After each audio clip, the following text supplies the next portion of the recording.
Hello friends, તમારું સ્વાગત છે મારા કિચનમાં. તો આજે હું કોઈ રેસિપી લઈને નથી આવી, હું ડિશવોશરના રિવ્યૂ સાથે આવી છું.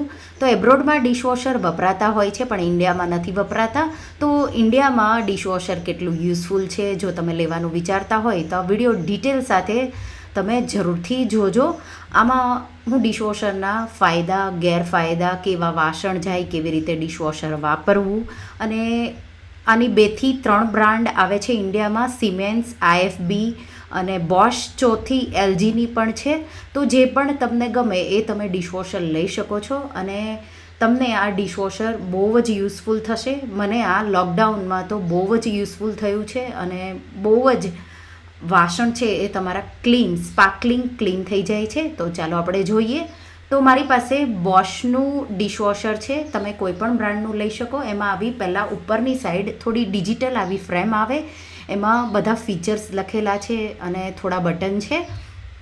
તો એ હું તમને જ્યારે મશીન ચાલુ કરીશ ત્યારે કહીશ. આપણે પહેલાં ખાલી ડિશવોશર જોઈ લઈશું. તો એમાં આ રીતે 2 ટ્રોલી આવે છે. જો તમે એડવાન્સ, તો મેં થોડું પહેલાં લીધું હતું ત્યારે એમાં ત્રીજો રેક નહોતો, કટલેરીનો રેક પણ આવે છે. આમાં સાથે જ આ રીતે સાઈડમાં કટલેરી રેક આવે છે. તો આ જે ઉપરનું ખાનું છે એમાં તમે રકાબી, નાની પ્લેટ, બાઉલ, કપ, કાચના ગ્લાસ બધું જાય. નીચેનું જે રેક છે એમાં મોટી થાળીઓ, નાની થાળીઓ, કુકર, તપેલી, ચાની તપેલી બધું જ જાય છે. આ રીતે એડજસ્ટેબલ રેક હોય છે. તમારે જો ક્યારેય થાળી વધારે હોય તો રેક તમારે આ રીતે ખોલી દેવાના અને બંધ કરવાના જ્યારે મોટા વાસણ મૂકવા હોય ત્યારે. આવું કટલેરી બાસ્કેટ પણ આવે છે.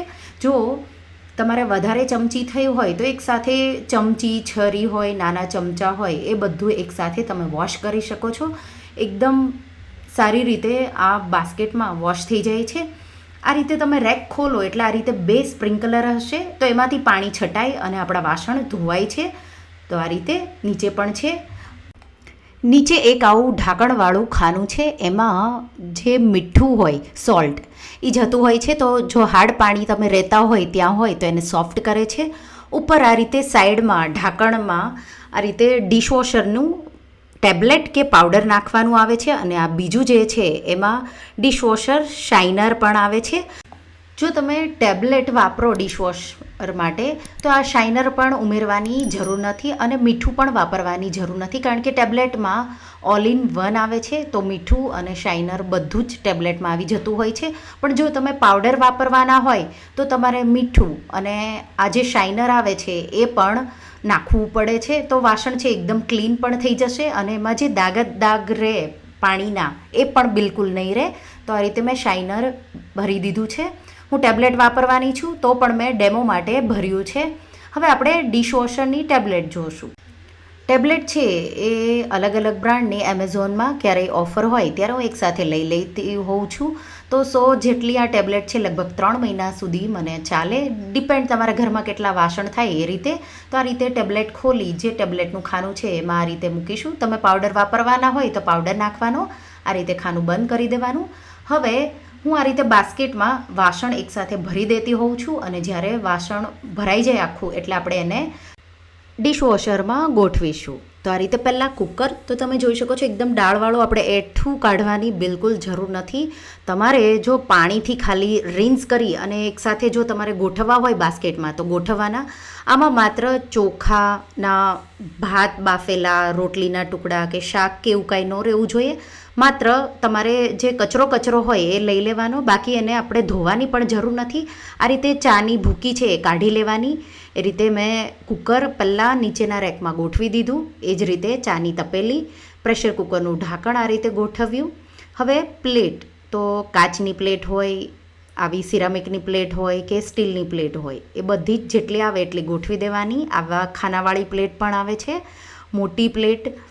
તો એક સાઈડ મોટી પ્લેટ જાય છે અને એક સાઈડ નાની પ્લેટ જાય છે. તો જેવી તમારે પ્લેટ તમારા ઘરમાં વપરાય એટલી, લગભગ 13 થી 14 જેટલી પ્લેટ. અને આ રીતે કુકરનું એક ઢાંકણ કે બીજું કોઈ પણ ઢાંકણ જાય છે. બરણી દૂધની મેં આ રીતે ગોઠવી દીધી. લંચ બોક્સના ખાનાઓ, તો લંચ બોક્સ બહારથી પ્લાસ્ટિક છે, અંદરથી સ્ટીલ છે. તો આ રીતે બીજા જેમ જેમ વાસણ આવતા જાય એમ હું નીચેનું રેક પણ ગોઠવીશ. હવે આપણે ઉપરનું રેક ગોઠવીશું. તો એમાં દૂધની તપેલી, તો તો આ રીતે મેં માત્ર એને રિન્સ પણ નથી કરી, એમને એમ જ રહેવા દીધી છે. આ રીતે સાઈડમાં ગ્લાસ, તો આવા કાચના ગ્લાસ, સિરામિકના આવા ગ્લાસ, ચમચા, ચમચીઓ, તો ગરણી ચાની હતી એ મેં નીચે મૂકી. સાઈડમાં આપણે ચમચીઓ ગોઠવી લઈશું. તમારે જો બાસ્કેટમાં ગોઠવી હોય તો બાસ્કેટમાં ગોઠવી નીચેનું રેકમાં મૂકવાનું, પણ બાસ્કેટ થોડી જગ્યા રોકે છે એટલે આ રીતે હું સાઈડના રેકમાં જ જેટલા નાના વાસણ આવતા હોય એટલા ચમચા, ચમચીઓ ગોઠવી દઉં છું. બીજી સાઈડ તમે ઉપર પણ ગરણી ગોઠવી શકો છો. આ રીતે લંચ બોક્સ મેં ઊંધો વાળી દીધો. આ રીતે એનું ઢાંકણ છે એ નીચે જશે. તો ડિશવોશરમાં એલ્યુમિનિયમના વાસણ અને હલકું જો પ્લાસ્ટિક હશે તો એ વાસણ ખરાબ થઈ જાય છે, તો તમારે એ નહીં નાખવાના. અને જે અત્યારે નોનસ્ટિક વાસણ તમે વાપરો એ પણ નથી જતા, એ પણ ખરાબ થઈ જાય છે, તો તમારે એ 3 વાસણ ઓછા નાખવાના. લાકડાના અમુક ટાઈમે જો હેવી લાકડોવાળા વાસણ હોય તો જાય છે, મેલેમાઇન હાર્ડ હોય તો એ પણ જાય છે. તો આ રીતે કડાઈ, તો કડાઈ અત્યારે મારે ધોવામાં નથી, પણ મેં આવી સિમ્પલ કડાઈ મેં મૂકી દીધી છે. લંચ બોક્સના ખાના, બરણીના ખાના, સ્ટીલના ગ્લાસ, સ્ટીલના બાઉલ, જેટલી ચમચીઓ હોય એટલા વાસણ, તો અત્યારે મારી પાસે એટલા છે એટલે મેં આટલા ગોઠવ્યા છે. આ રીતે 2 રેકને ધક્કો મારી દઈશું. ડિશવોશર બંધ કરીશું, બટન ઓનનું પ્રેસ કરીશું. હવે એમાં ફીચર્સમાં તો 3 લાઇટ વચ્ચે થશે. આ રીતે ચેક વોટર, જો એ લાલ હોય તો પાણી ચાલુ નથી. રિફિલ સોલ્ટ, તો નીચે જે ખાનું હતું એમાં જો મીઠું ખાલી થઈ જાય તો એ પણ લાલ લાઇટ થાય છે. અને રિફિલ રિન્ઝેડ, તો એની લાલ લાઇટ જે આપણે શાઇનર સાઈડમાં નાખ્યું એ જો 3 ખાલી હોય અને 3માં કંઈ પ્રોબ્લેમ હોય તો લાલ લાઇટ થાય છે. પણ હું ટેબ્લેટ વાપરું છું તો 2 સોલ્ટ અને રિન્ઝેડમાં લાઇટ હોય તો પણ હું નથી ભરતી. આ રીતે સાઈડમાં VarioEco, એટલે એવરીડેનો વોશ, હાફ લોડ, અડધો તમારે જો ડિશવોશર થયું હોય તો એ રીતે, અને એક્સ્ટ્રા ડ્રાય, તો એકદમ ભીના રહી જતા હોય તો તમે એક્સ્ટ્રા ડ્રાયનું બટન પણ પ્રેસ કરી શકો છો. કડાઈમાં જો બહુ ચીકણી હોય તો કડાઈનું પણ એક ઓપ્શન છે એક્સપ્રેસ પાક, તો થોડા વધારે શાઇનિંગવાળા તમારે જોવે તો એ રીતે. ઓટો મોડ હું હંમેશા વાપરતી હોઉં છું રેગ્યુલરમાં.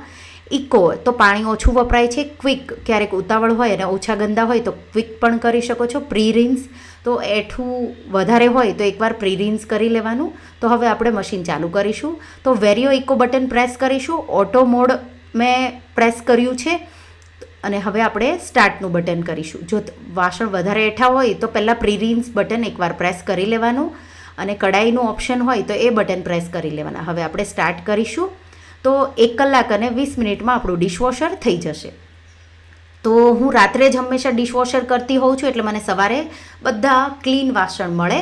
તો આ રીતે મેં તરત જ ખોલ્યું છે, પણ તમે જોઈ શકો છો 70 ડિગ્રી સેલ્સિયસે આ વાસણ ધોવાય. એકદમ ગરમ ગરમ વાસણ હોય. તમારે હજી જો મશીનને પાછું બંધ કરવું હોય તો બંધ કરી દેવાનું. અંદર જે સ્ટીમ હોય એનાથી જ વાસણ એકદમ કોરા અને સ્પોટલેસ, એક પણ દાગ વાસણમાં રહેશે નહીં. ચાની ગરણીઓ જ્યારે મેં ડિશવોશર લીધું એ પહેલાં કાળી હતી, પણ હવે એકદમ મેં નવી લીધી હોય એવી મારી ચાની ગરણીઓ થઈ ગઈ છે. તમે જોઈ શકો છો બધા જ વાસણ એકદમ ક્લીન થઈ ગયા છે. તો આ રીતે તમે જોઈ શકો છો ચાની ગરણી એકદમ નવી.